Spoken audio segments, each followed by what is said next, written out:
Talking about Jacksonville, Florida, we do have Sheriff T.K. the sheriff there in Jacksonville with the latest details and telling us all about what happened here. Sheriff, thanks again for joining us. We do appreciate it. Just tell me what went on. What led up to this? What was your reaction when it did happen?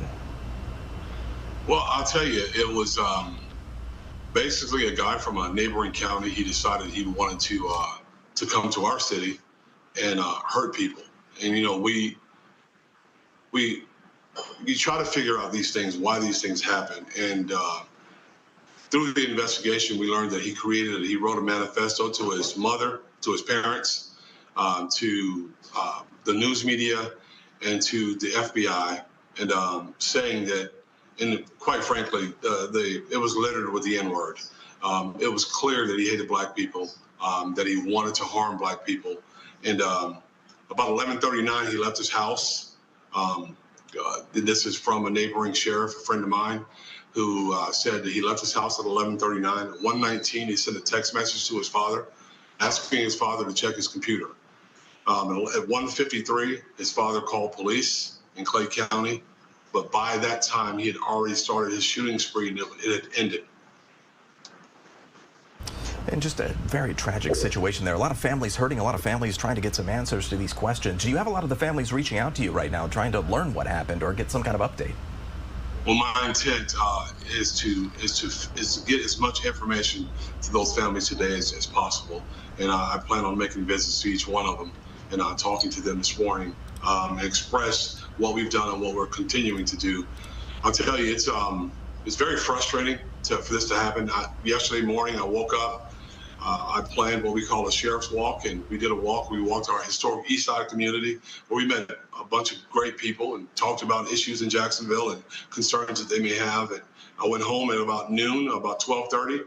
I sat down and got a drink of water, and was notified shortly after about this incident. So I got dressed and went back out and started the investigative process. And I'll tell you, when he got into the store, our officers were close by, so they were able to get there quickly and caught him trying to leave out of a back door of the business. When he saw the police officer, he retreated back inside the business where he committed suicide. And of course, there's some indications that this may have been racially motivated. Can you talk about that at all and where that investigation stands? Yeah, there's no question about what his motives were. His firearms had swastikas painted, drawn on the side of them. Basically, the rantings of a madman in his manifesto. The rather, he did not hesitate to use the N-word several times. I mean, several times. Made it very clear what his intention was, and that's how we know what he was doing and why he was doing it. And so, what are the next steps in this investigation? Where do things go from here? We are going all the way back as far as we can. We're working on the information about his 2017 Baker Act. We're working on figuring out how we got a hold of those guns, which we're all for people being able to own guns. It's the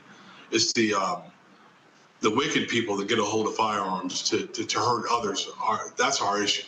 But we're going to work on how he got those guns, and trace where they came from and how he got them, and go from there. We have a lot we want to do. We want to build a better timeline today and continue to work on finding out why this happened, to hope to prevent this in the future. And I think it's important to ask this question because people will make assumptions about certain areas when things like this do happen, but this is not really indicative or characteristic of your neck of the woods, right?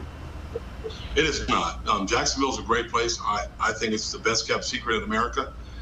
And this community is a tight-knit community. We are, there's issues. There's always issues in every community.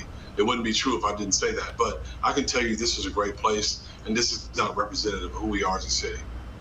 And what would a message be that you would have to anyone that is maybe having that sort of hate in their heart, maybe thinking about acting on it, which they absolutely should not do? What's your message to those people if they were maybe listening? What would you do to try and stop that? I would say you need to consider who it is that you're dealing with. Human beings. We're not animals. We're not disposable or expendable. People are not. And I've been working in this business now in my 32nd year. Spent a lot of time in homicide, working cases. And I'll tell you that we won't put up with it. We won't stand for it. And we will fight you every step of the way as a city and mostly as an agency. And how does Jacksonville heal? How do you move forward now? Well, we're gonna get together this evening.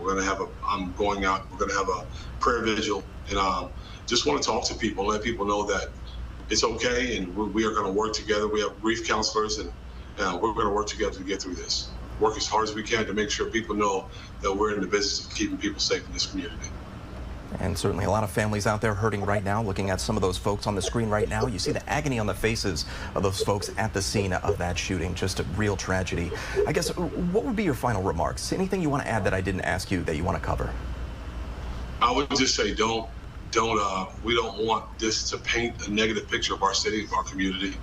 This is not representative of who we are. And don't come to our city and don't do anything in our city that's going to hurt other people, because we are going to hold you accountable. So thank you very much for your time. I appreciate it. Absolutely, and thank you very much for your time. Sheriff T.K. Waters of Jacksonville, Florida. We appreciate you giving those updates. A very, again, tragic, painful situation in Jacksonville, Florida. Sheriff, thank you so much. You take care.